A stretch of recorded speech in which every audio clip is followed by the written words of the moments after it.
What's going on, crypto cousins? It's your Bitcoin baby daddy here with another episode. You know I had to do it because every year this man seems to get more famouser and more famouser and more famouser.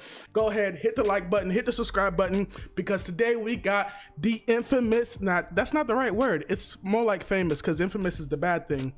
The famous Bitcoin Zay himself, here with another book, here with some more information. But you want to know the crazy thing about it? Now we passed 20K, so now I get to talk shit. So now I get to not talk shit to him, but the prior interviews that we had, I was really more of man, we gonna make it. I don't know, you selling dreams. And then next thing you know, the dream came true. So thank you, Zay, for coming back. Isaiah Jackson, to be specific, because I can't be rude out here. But thank you, Isaiah, for definitely coming back to the channel. You're always welcome to come promote and educate my peoples on this thing they call Bitcoin, or this scam. Oh yeah, of course. It's funny. I just got off of Clubhouse, and there was a whole room about people saying that Bitcoin is a fad, it's going away. And it's hilarious to me because I've been hearing the same thing for 8 years now. It's a scam, it's a fad, it's every market cycle I hear the same thing. And the best part is that long term, everybody who says that, they'll have to deal with their kids and grandkids later. They'll have to look them in the face and say, yeah, I missed the greatest wealth transfer of all time. I was, too busy on Clubhouse or Twitter or Facebook talking shit about it. I didn't take the time to educate myself. I'm sorry, we missed generational wealth. That's not gonna be me, but that'll be a lot of people. But yeah, you know how it goes, man. That's not gonna be me, sir. Oh yeah, I know. Exactly. But the last time we talked, it was literally in the middle of the whole Black Lives Matter movement. It was during the what is it? The bottom of the not gonna say the bottom of the bear market, but I'm gonna say pretty much near the bottom was the last time we had a conversation. You've been saying this for a very long time, but let's talk about it again. This halving that happens every 4 years. So why does it happen every 4 years? Like I don't for the people that I get it, but for the people that don't get it, what is the significance of it, and why is the price rising now that's already happened? Yes, so whoever created it, Satoshi, them or they, or him or her, doesn't matter. When they created it, they created a supply schedule for Bitcoin. So by comparison, Federal Reserve supply schedule is random. They print money when they feel like it. They distribute it to banks. You may or may not get your hands on it. Bitcoin's supply schedule is auditable, it's predictable, because every 10 minutes, there is a number of Bitcoin released to the network to miners. Right? So when Satoshi created it, he started at 50 Bitcoins every 10 minutes. So every 10 minutes, 50 Bitcoins were distributed to miners. Every 4 years, that amount of Bitcoin is cut in half. So every 4 years, 25 Bitcoins every 10 minutes. Next 4 years, in 2016, it was 12 and a half Bitcoins every 10 minutes. And then in 2020, which is May of 2020, it was 6.25 Bitcoins every 10 minutes. So what you have is a decreasing supply with an increase in demand over time. What that means is that the price of Bitcoin is continually going up because of basic economics. If you have a scarce asset with rising demand, you will always have rising prices. So with that being said, the reason why Bitcoin is doing what it's doing is because you are watching our economy fail before your eyes. As the dollars go up, as the price of Bitcoin goes up, the value of the dollar is decreasing. So that, in a nutshell, is how that works. All right, perfect. Glad you were able to share that with everybody, because sometimes I feel like I explain it to people and they're like, okay, why does this matter? And I'm just like, oh God. It matters because when you got that stimulus check, if you put it in Bitcoin, that stimulus check is hitting now. Well, the last time I checked it, it was about like $7,000. $7,000, yeah. Yeah, it was about and let me say something about predictability. This is what I mean by predictability. Every time there's a halving, historically speaking, every time there's a halving, there is a bull market for 12 to 18 months. And the reason that happens is because you have a decrease in supply, a shock to the system where there's a decrease in supply, but there's constant rise in demand year over year. So if you look at any logarithmic chart, and I wish you may be able to pull it up on the edit. If you look at the logarithmic chart, if you look at the halvings, every time 12 to 18 months, there is a bull run. So it's very predictable what Bitcoin is going to do. So if you are in this market and you're like, oh man, the supply, I don't understand. Well, it doesn't matter. This is what you need to know. Every time this is happening, there's a bull market 12 to 18 months after it. Position yourself before 2024. This time around, you may have, quote unquote, in your mind missed it. No such thing. You're trying to buy a percentage of the supply. Forget the price, but that is how Bitcoin has grown, because the value increases because it's scarce. All right, big facts. All right, we know you got a second book coming out, but before we even get there, we got to talk about what went down what was it, yesterday? 2 days ago, yeah. It went down 2 days ago. Look, I thought it went down yesterday, bro, because I feel like it was yesterday. Days are running together, man. I don't even gonna be honest with you. Must be rich. Anyway, I'm just kidding. I knew it was coming. Anyways, so you're on actually CNBC. I said, is it CNBC? CNBC. CNBC. Wow. What? Why do I say I'm from the South? Anyways, so you're on CNBC, and they had you on there to talk about Bitcoin and cryptocurrency, and of course they wanted to talk about the price rise, just like how we just did in the beginning of this episode. But that's what draws people in. That's what people want to know. But in that interview, they were asking, the first time they asked you was, how do you feel about the volatility? And you kind of like swayed away from the question and started talking about something else. And then they came back to you and asked you again, but this volatility, do you think black people should be investing in this? And the person who was asking you the question, he kind of just said, hey, pretty much the generic things that people need to understand to build wealth, like, emergency fund, this, that, blah, blah, blah. If you guys want to know like the general ways to build wealth, go ahead, follow the Dave Ramsey plan. He got 2 black people on there, so I ain't mad at him. Going back to the whole CNBC, why? So talk to us more about your explanation to those answers. Yep. So I was not surprised that they asked about volatility. They actually told me beforehand that they were discussing the book and they were discussing volatility, right? So in my mind, I don't want to say I didn't plan for it, but I've been answering volatility questions since 2013, man. Even before I was well documented, or known in Bitcoin world, I understood that the quote unquote volatility, that's the price you pay for a valuable asset. And we're starting a currency from scratch. So if you think about volatility day to day, yes, it does seem as though it is volatile. But if you look at when the dollar first started in the Federal Reserve, there were 15-20% swings at the beginning. It's a currency from scratch. But on a long enough time scale, that volatility didn't matter. So to me, CNBC had a mission to talk about volatility. Even I couldn't see the screen when I did it, but the thing said Bitcoin Bedlam. Really? It was Bedlam? Are we talking about Bedlam, really? Words mean things, people. So if you say Bitcoin Bedlam, and then you try to say 200 billion was wiped off the market, what is happening? And Bitcoiners like myself, we come on the show, we're kind of looking like, what are you talking about? The price of Bitcoin just went from $4,000 to $40,000, and you're talking about volatility because it's at 37? What are you talking about? And I did, like I said, I couldn't see the graph, but the graph beside me proved my point as I was talking. If you looked at it, it's on the trend line. It didn't do nothing, but FOMO pushed it to 40K really quick. It came back down to reality, right back to the trend line, and look where we are today. We are up over 20% since that interview, and the S&P 500, which we were told to dollar cost average into, only made 16% last year. So what are we even talking about? And I mean, I didn't want to, put him out there because, I don't like disagreeing with black people in public, but he just happened to be the second person who asked the question, and I didn't know he was black until I watched the clip later. I was speaking to a blank screen. All I could hear was voices. I thought that was a white man when he was first talking. I didn't know he was black. I promise you. So the way it came out, it was just, okay, this is the second time I'm talking about volatility. Cool, let me let the people understand.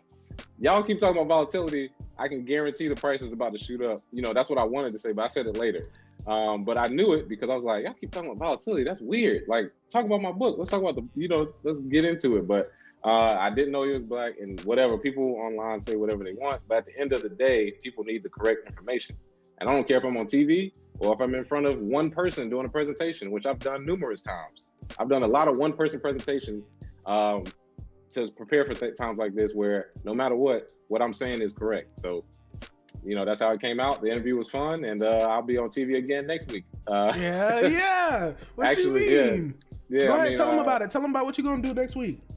Yeah, so I'm not sure when this airs, but Monday, January 18th, I'll be on Fox Business from 3 to 4, discussing Bitcoin versus Tesla. So if this comes out after that, then you may have already seen it, but yeah, that's. I'm gonna make sure it comes out before that. Okay, yeah, I'm gonna try and shout out Elon Musk. Wait, I don't even know, what that means, but people will see it when it comes out. But I know what it means. I know what it means. Yeah, I know what it means too. But what I'm, what I mean as far as how Bitcoin's used, it's different industries, but should be fun. But other than that, TV stuff is cool. But again, I've been doing this without TVs around. It doesn't matter. You'll get the truth out of me 10 times out of 10 when it comes to this market. So that's why, I love these interviews, just to make sure people get the truth, get the word out there, and they can decide for themselves. All right, big facts. Y'all hear it from Bitcoin Zay himself first, of course. But he finna shout out Elon Musk, because if y'all ain't know he famous now. I saw the tweet. I'm sorry, I had to bring it up. I saw the tweet, and Anthony Papiano hit him with the shout out. Man, sitting here watching Bitcoin Zay teach Meek Mill about Bitcoin is crazy. And I'm over here sitting, oh, so it was you. It was your ass who had him tweet out here. So y'all only, because I'm over here looking at this tweet like, Meek Mill, what you know about Bitcoin? Little do I know, Zay in the background. Yeah, go ahead, tweet that. Rile him up. Yeah, go ahead and push that out. Meek, you got a bigger crowd. Nah. That was my first time ever talking to him, was that night on Clubhouse. And if people don't know, on the Clubhouse app, there was a room with Gary V. There was some Tyler Winklevoss was in there. Mike Novogratz, Meek Mill, Pompliano was the host. It was some pretty big names in there. But the concept was culture currency.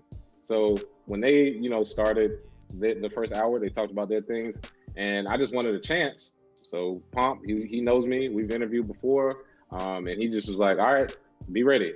And when I jumped on, apparently that little 10, 15 minutes I got to talk and go back and forth and explain stuff to people was good enough for people. I saw a few articles people wrote about it, and then people were talking about it online. But what I wanted to achieve was I wanted Meek to get the correct information, because we've seen Jamie Foxx, T.I., Floyd Mayweather, DJ Khaled. I mean, how many celebrities go into ICOs or into some project that has no bearing on anything? It doesn't help Black people. It doesn't even help yourself. Like, why are you even doing this project? And I think people get caught up in shiny things. They think, I'm going to get this new project. It's going to be the next blah, blah, blah, because of blockchain technology. And I'm trying to explain to Black people, as well as to Meek Mill, the correct information that Bitcoin is different. We're talking about the internet over here, and y'all are talking about websites. Like, that's different. Like, we're discussing a global reserve currency, and you all are discussing projects, things that could happen. This is a layup. These are full court shots. So for the Black community, I just wanted to make sure everybody understood that. We had over 5,000 people. I think it's the biggest room in Clubhouse history so far. So it was just great to be able to speak up, say it, and then now that he has the correct information, again, he can do it what he wants, and everybody else as well. You can make a decision from there. But, for the most part, just being able to say it out loud was hard enough. Most people can't even get the shot. And most of the time when they do, they're up there talking about their business or something that doesn't have anything to do with helping Black people in Bitcoin. So I'm glad I got to say my piece. It was fun. All right, bet. See, bruh came out with the truth. We already know. He's the reason why Meek Mill tweeted out about Bitcoin. I'm going to spread the rumor out. I'm going to... It wasn't me. It was you. I'm going to swear to God it was you. But going back to everything. So now let's actually get into the book, because I have had you talking, and so now let's get to just like every other interview, I came to talk about the book. We talk about everything but the book. So let's actually talk about the book, because I know my Black people stay here at the channel and they watch the whole video. So we got book 2 coming out. I'm waiting for mine to get delivered. It comes with the audio book as well, if you guys didn't know. But book 2's on his way. Book 1 was amazing. So why did you feel like you had to put out a book 2? What happened? What changed? So when book 1 originally was written, it was a little over 300 or so pages. but a lot of the stuff was higher level. So I realized the first book that people need to read needs to be as basic as possible, which is why the first book is an easy read, very, easy to grasp the concept, simple concepts and solutions for Black people so they can get started. If that's sort of a 100 level course in college, this book is a 200 level course. We take it up a notch in this book. And I also was inspired because in 2020, we had a perfect storm of the economy on a brink of collapse with Bitcoin at its strongest moment ever. And those two things combined, I wanted to present that to the Black community so that they can understand this is a moment in time. This is history. We're living through a time period that'll be talked about for ages. You need to understand what's happening. The greatest wealth transfer is happening. The transfer I talked about in the first book, now it's happening. So this book is more of a sense of urgency. We get past the whole, oh, well, I own some Bitcoin on Coinbase. That's not good enough anymore for Black people. We get into how to run a node, how to have a private wallet, the stock to flow model. We talk about the effect of cantillionaires. As far as solutions, we talk about generational wealth, how to actually store with multi-sig wallets, and so that when you pass away, you can actually put it in your will. For marriage, if your marriage succeeds and you pass away, you want to actually be able to give it to your wife and whoever. If your marriage fails, you want to be able to have those things in place for a potential divorce or separation. All of those things for family matter in the Black community because Bitcoin is going to become so valuable. There will be some messy stuff going back and forth with Bitcoin people, I think. I write about that. Also, we go into the fact that Bitcoin is reparations. It's very possible. Instead of asking for it, let's take it. That's a theme in the book as well. And we discuss different places around the world. Black is global. Because in my opinion, there may be a time in the US where Black people who are involved in this space may have to leave to have any sort of innovation. We may have to go to Caribbean islands. We may have to go to Africa. That may be a thing. So I write about all of these communities so people can prepare themselves. And, even the last chapter is called No More Talking, because literally as soon as you close the book, I think that there's not too much more talking that can be done. Between those two books, between all of the wealth of knowledge that's available on the internet, your show, Crypto Blood, we do a daily show. At this point, it's time to either get with it or not. Straddling the fence is not good enough, especially in the Black community in 2021. So the last chapter is No More Talking. You saw the 8 Ways to Earn Bitcoin webinar. So you understand, literally, as soon as you put the book down, you can start earning Bitcoin today. You saw, you could download the Fold app and start spinning the wheel. Yeah, no, because I saw that you put out a lot of information when the 8 different ways to earn Bitcoin, and who was it? I think you were live streaming today, and you said it is simple. I can spend money on the dumb things that I already spend money on and earn Bitcoin while doing it. It's as easy as that. I can give my credit card to my wife and she could take it. Just make sure you connect it to Lolly before you do it. Simple things like that. So I really enjoyed that way. And I really enjoyed that seminar because there was a lot of people in there. And it was just, it served its purpose. People were asking questions. People were downloading the Lolly app. Shout out to Lolly, because Lolly paid Black people. They paid me. Yeah, they gave me a bag. When I first started, like early channel. People can see it. There's a video. It's actually in my intro all the time, but whatever. Go watch the video. I definitely ran out of a circle right there. Now that we've got book 2 out, and it's coming out soon, we should be getting it. Where can we get it from again? Yep, Bitcoin and BlackAmerica.com. Okay, so BitcoinBlackAmerica.com and order the book. My next question is, how do Black people get into the industry? Because a lot of people are, they're investing in it and whatnot, but because the space is so early already, there's the level of creativity and opportunity hasn't even been seen yet. There are positions that we don't even know the names of yet. You know what I'm saying? Like the internet brought over digital marketers and what was it? Influencer wasn't even a thing. Wasn't even a thing. Website developer. What is that? You know what I mean? That wasn't even a thing. So how do Black people now see this new industry becoming, and how do they get their foot in the space? Like, where do they go? Instead, if they don't just want to invest, Yep. So if you want to get involved in the space, there's a few different ways.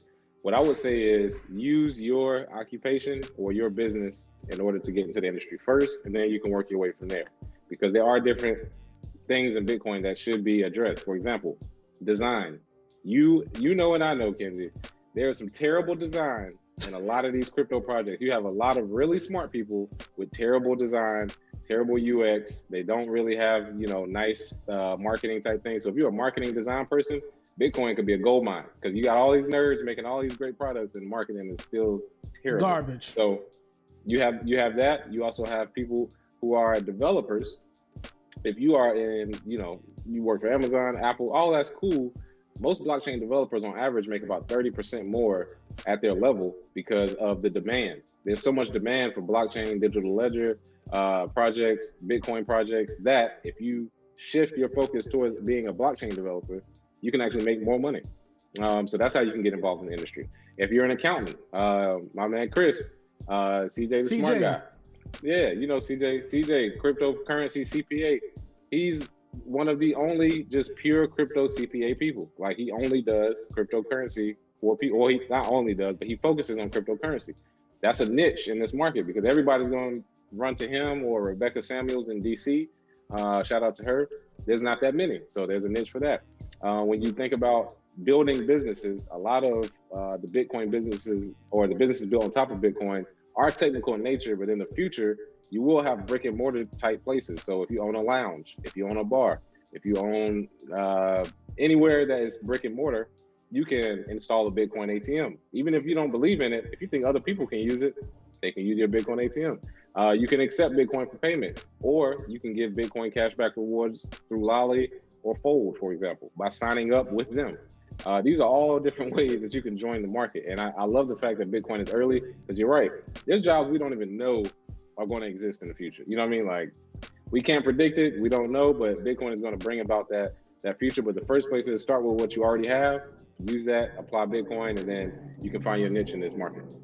Of course. And I think like individuals like you and me, I think when the internet was being built, the people, well, not being built, but when the internet was started like becoming what it is, like the Twitters and all that social media, I think it's the people who understood what the internet was doing, kind of pushed their own children or people that they knew to like become influencers. Because, you know, me growing up, you know, small, poor city, all that stuff, we had the internet, but in my mindset was never, oh, be an influencer, because clearly YouTube's gonna make money in the future. Yeah, not even think. I'm just like, oh, YouTube's cool. Oh, I can put a video up, that's cool, but never of, oh, this could be a job and they could pay me and they could do that kind of stuff. So I think us as the people who are in this space now, we're going to be able to see, oh, there's going to be a niche for this. There's going to be a need for that. There's going to be, oh, can you draw? Can you do this? Can you do that? You should go this way. You should go that way. And so I think that's what's going to happen. And we're going to see it, at least hopefully I'm going to see it develop for the next like 4 or 5, 10 years. Because clearly I'm not going anywhere no more. I know, right? You hear this thing? Oh yeah, I want to throw out, you know, one job that it has become prominent: Bitcoin recovery services. Oh. If you are technical in nature, that article came out from New York Times. The guy lost $200-something million worth of Bitcoin. You can have a lot of stories like that, and that's at the price it is now. Think 10 years from now, say Bitcoin is worth $1 million. He is going to be hurt. And Bitcoin recovery services, people that can actually recover your seed. Or maybe even they can get physical and start digging up people's old, I don't know. But Bitcoin recovery services is an industry I think will take off, because really smart technical people, they can probably figure out how to get your Bitcoin. The problem is the people who lose it, they have to pay a pretty penny. But I think that's one little, you know, sector right there. Oh, bro, I think you gotta be smart to do that one. I ain't gonna lie, because I'm like, dang. I can't even keep my coins on my ledger no more. You just scared the hell out of me. You know what I'm saying? But now I remember when we met up, you used to like, nah, I got multiple types of hardware wallets and cold storage and all this, just because you've been here long enough, so you already know how it goes down. We just waiting for that exchange to get hacked. That's it. It doesn't know we don't know who it's gonna be. We just waiting for that exchange to get hacked. If you had to guess, who would you think? It'd have to be somebody who's been slipping, exit scam, or slipping. So it's got to be somebody to exit scam. Exactly, because I was gonna say at this point, security's at a place where an exchange probably won't get hacked. Now, individuals, they still Yeah. trash. But an exchange probably, because you got a lot, like Coinbase's thing is they got 98% in cold storage, 2% in the hot wallet, and that hot wallet is insured. So, like, it's almost impossible for it to be like, oh yeah, somebody stole it. But there may be one that's close, and it's exit scam. I mean, Qcoin was kind of shaky. That's what I was gonna say. KuCoin. Bitstamp was kind of shaky. CoinCheck, when it happened, it was like Quadriga CX. So all these exchanges that got hacked, to me, it was more exit scam than anything, because you didn't hear about it after that. So nah. We like the way we can. So you know me, I've been, and I know Pure. I think you're a maximalist at this point. I believe it. You're a maximalist. Maximalish, I would say. But not gonna lie. So there's a lot of scams going on Ethereum right now. And I don't want to hit the buzzwords because we ain't talking about that right now. But there's a lot of scams going through Ethereum right now. And as I follow the developers and as they talk, because of course that's all they're doing, like they just talking on Twitter about what's going on. And every time something gets hacked, every time something gets stolen, they're like, y'all know we can just track all this down, right? Like, they're like, you find it, yeah. And literally, they're better pocket watchers than we are. Mm-hmm. And then they be hunting the stuff down. And so we usually end up finding out that it's always somebody who's was in the team every time. It's always an exit scam, because they're the only ones that could do the physical side of a hack. Because the digital side is easy, but the physical side, sort of the conditioning that you need to get people to either give up a password or to change something, within the way that it works. It's usually somebody on the inside, always, because that's the only way they can get away with it scot-free. And then also, I know some people that have heard about hacks that happen, and to them, they think Bitcoin gets hacked, which is hilarious because it hasn't. But that's discouraged people from doing it. And I'm like, you do understand, even if that happens, they can probably find out who got it, because it's easy to track when somebody takes it. So even if you get hacked, all hope isn't lost, because they've done that for plenty of people. They've actually found them, recovered them. Chain analysis is huge right now, because most people are not that smart. They may be smart enough to take it, but to move it and to get away with it, that's a different story. So. Yeah, and they got mixers and stuff, but even when they use mixers, somehow they still can find them. And I'd be like, ain't no privacy here, dog. Yeah. Pay your taxes. Yeah, they're not careful down to the server.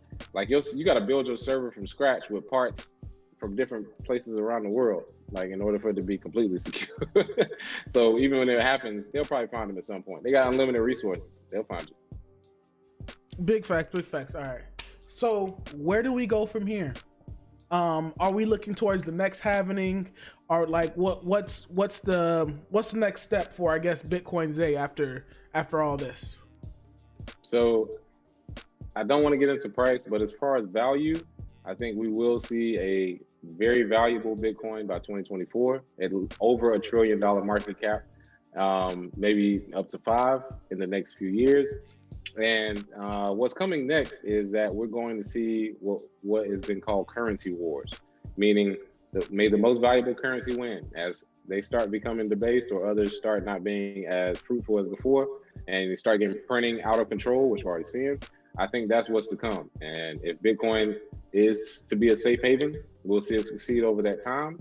And I think the next happening in 2024 is probably, I won't say last chance, but it's probably the last chance for a regular Joe Schmo to be able to buy Satoshis at a rate that they feel they can be successful. Because even right now, it's hard to convince somebody that $1 million Satoshis, you can buy $1 million Satoshis for $400, and that could be $1 million one day. Isn't that just if a Satoshi turns into a penny, essentially that's you're a millionaire now? And that all that means is that Bitcoin would be a global reserve currency at a certain point. The total global reserve currency is $100 trillion. If Bitcoin gets anywhere near that, we would have $1 to 1 Satoshi parity. So you are giving yourself the opportunity to be a millionaire. Because I remember when 1 Satoshi was like, or 300,000 Satoshis was $1, or like, you know what I mean? Like it was a long, and now I think it's 2,800 Satoshis is $1. So we're getting closer and closer. Like people don't understand that. So as far as what's coming, it's getting harder and harder to get it. And what you need to understand is that long term, Bitcoin as a savings vehicle is very valuable. It is something that you can still gain value from right now. You're not too late. And that once the currency, quote unquote, wars start and people start, deciding, do I want to be, nationalist and go with this USD, or do I want to actually use Bitcoin? That's when we'll start to see how crazy things get as far as price. So I think there is some geopolitical things there, but I also think that there's some fun things there as far as innovation. I think we're going to see artificial intelligence, robots, cryptocurrency join together at some point to create sort of smart cities, some innovative things in the future. Maybe with Elon Musk, if he gets into Bitcoin, maybe Tesla can run on the Bitcoin mining power. Actually, so no. I think we'll see some innovation. It'll be a big headbutt of the old guard versus new guard, but that has to happen for anything to be changed. All right, big facts. Going back to the whole Tesla thing, did you know? I think earlier models of a certain, I think the model. I'm not gonna say I don't want to say the model, but earlier versions of a certain model, you can actually mine Bitcoin with the battery. Yeah, I saw people try that. They were taking the battery, they were mining it. Yep, because you can hook up video cards to it, but it's not profitable, or it's not now. Of course, it's not profitable. But the reason why they thought it was profitable because those earlier Tesla models, they got free unlimited charging. And so the only reason why it's profitable is because they can just go back, get charged, go back, get charged, go back, get charged. Yeah. And so, as soon as they have to pay, no. As soon as you have to pay, it's completely unprofitable. Did want to just talk about one thing. Institutions are coming. Are they here? Are they here yet? Like what's going on? Because we get a lot of this micro strategy what people don't understand, but we'll get into that. But other than MicroStrategy, like who else has been coming? Because I know we can talk about that just a little bit. So outside of MicroStrategy, there's 17 other publicly traded companies that have Bitcoin in their treasuries. So that's just publicly traded companies. So that's big ones. And then we also have Mass Mutual, who purchased $100 million in Bitcoin. Their entire business model is risk management. How unrisky is Bitcoin? They bought $100 million of it. You have the second richest man in Mexico, 10% of his wealth is in Bitcoin. You have people at Morgan Stanley encouraging their clients to put in 30% of their wealth in Bitcoin. So are institutions here? Absolutely. They've been here, I would say, since the dip in March. And why I think that is we've sustained steady growth from 4K all the way up to 40K without any real dips along the way. Like I'm looking at that, like literally none. That is institutional buying. They don't let it dip that far. And I said it along the way, but the one thing that gave me exact evidence that it's institutional buying are the last 2 days. When that dip happened, I said, if that dip gets bought up within 2 days and we're right back where we were, well, this is all institutions buying. Because retail, you saw what happened with retail. We went up to 19,000. We was at 3K in 2 months. Because retail gets scared. They see the price dropping, they're trying to cash out. They sell really quickly. You have a cascading effect, and you have exchanges go down, the price goes down really fast. That was the retail bubble of 2017. This is the institutional bubble. These are people that can afford Bitcoin at 40,000. They can afford Bitcoin at 100,000. They don't care. They can buy 100 of them because they're worth BlackRock, Fidelity. Like institutions are here. When you watch charts, for anybody that has watched charts for years, you know what you're looking at when you see it. And if you see a steady rise from 4K to 40K, and we have a small dip around now, and then you have people on CNBC trying to talk about volatility, that is a pure sign that they're trying to get you out the market so that they can accumulate it. They're trying to scare you out the market so that they can take it from you. So yes, institutions are here. If you want to win in this market, you have to understand, think like a whale. They're buying constantly, daily, weekly. Do the same thing. You may not have as much money, but if you have the same discipline, you can win as well. And that's what's happening with institutions. And as far as retail, if you're listening, you have a chance. You can buy a percentage of the supply. You will be rewarded in the future because Bitcoin has no top. There is no I like that one. I like that meme. It doesn't have a top. We don't know how much money can be printed. We don't know how much money will be worth in the next few years. You know what I'm saying? So we don't know Bitcoin's top. Just against USD, we see that price, but the whole paradigm is shifting. And I think people need to understand what exactly they are getting right now, how valuable it is. We're just getting started. Hey, I can see the greed in my eyes through the camera. So I see a dollar signs planning trips, buying yachts in your head. Yeah, I feel you. But nah, man. You know what my goal's always been from the start. Pay off all this student loan debt. It's a wrap. I hear that. I could do this YouTube day every day if that's gone. Look, you think it's a joke? Debt is, I feel you. Hey, I'm with you. Once that's gone, you can't stop me because I'm gonna be out here wilding. Y'all know I got this crypto, right? It's crazy. Oh man, when it get really crazy, I ain't telling nobody. I don't own nothing. I don't know what you're talking about. No, that's Scrub that's me how from I the felt. internet, baby. I already told my developer, be ready. When I got my flip phone and I call you from a random number in the woods, scrub me off the internet, baby. It's over. I got enough. We out. we out. No. Me and my wife and baby girl, we in the woods, baby. We ain't coming back. What you talking about? You got the Citadel, don't you? You got the Citadel built. Yeah, we got our own Citadel. I don't trust a bunch of random people because humans are still humans. A bunch of, just because we all Bitcoiners don't mean we're going to agree. I ain't going into a castle with a bunch of random people from around the world. Nah. Look, I getting into Bitcoin and in the community, it shows me, you can be whatever you want in this bitch. Trust me. Yeah, I found that out very. That's what I've seen. I've seen a lot like, I can act like this, and this and still get respected. Yeah. Say less. I can be yourself and be just fine. And you'll be just fine. But I'm gonna be a little extra because I'm always extra. You said something, and I can't remember what I was gonna say. You said when it gets to a certain point, you just gonna stop talking. I remember when we broke 20K, I couldn't tell people to buy. I'm like literally, I couldn't do it. I'm like, I don't know, bro. It could drop to like 3K from here. Then it just kept going up, and I'm like, look, dollar cost average kept going up. Whole strategy, everything changed because you don't know what's going to happen with Bitcoin. Anybody that tells you they know exactly what's going to happen, they're lying to you. You do not know. All you know is the mechanics in play of value increasing over time with a scarce asset. You don't know how high it's going to go, how fast it'll happen. You also don't know when it'll dip. So again, like you said, it could have went to 3K from 20. It could have. That sell wall that's at 20K, could have happened. Again, that's what proved to me these are institutions. This is different. Every dip that happens, like most people that keep asking me, should I buy now? Should I buy now? The best time to buy was yesterday. We need a sense of urgency. This is not. They are not playing games. These are not your uncle with $600 saved up from his little checks talking about I'm going all in on Ripple. No, these are rich, established people talking about I'm buying $100 million worth of Bitcoin for every month for the rest of, for the rest of our existence. So that's who you're competing against. So if you're Joe Schmo on the street concerned, I don't know what's happening to my money, calm down. The people who have real money, they're trying to buy it from you. Don't give them your Bitcoin. This is your only chance at sort of having a semblance of freedom away from them running it.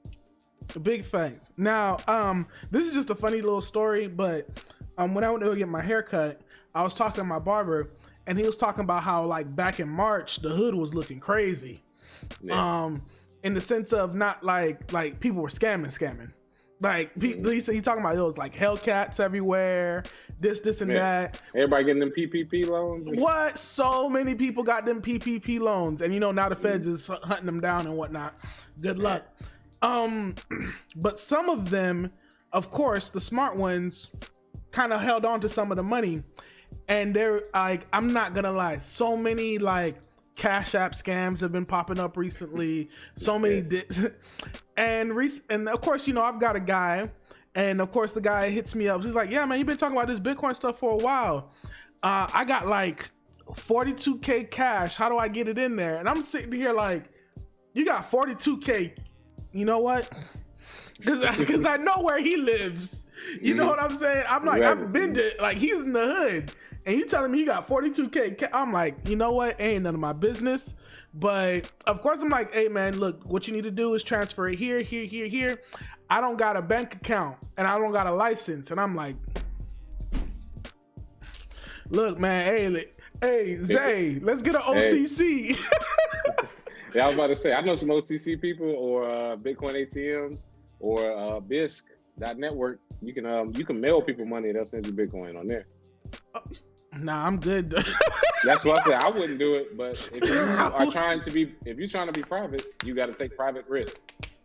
If you don't have no ID, no phone number, no bank account, you're gonna have to take private risk. You can keep it in cash, or if you want to put it in Bitcoin, there's ways to do it over the counter. You can go to meetups. Well, when everybody's outside, you go to meetups, meet people, pay for it in person. Somebody can give you open dime. Nobody knows that it happened. You can go from there. So there's ways to do it. It's just harder. Yeah, so just way I don't harder. ever discourage people when they ask me stuff like that. I just tell them, this isn't going to be like a two-step process. You're going to have to go through like hell and back. So you really going to appreciate the Bitcoin when you get it, because I've done it before. You really appreciate it once you buy it, because you like, everything I had to go through to figure out who this person, if it was real, am I getting robbed? Is it, you know what I mean? All that stuff is easier now, but once you do it, you really appreciate it. All right, big facts. Yeah. All right, Zay, well, I don't want to hold you up too long because, whatever's, but just some kick shots. Bitcoin in Black America Part 2 out now. You can get it at bitcoinandblackamerica.com. When is the next time? We got you on the Gentlemen of Crypto show every day, 10 o'clock Eastern, right?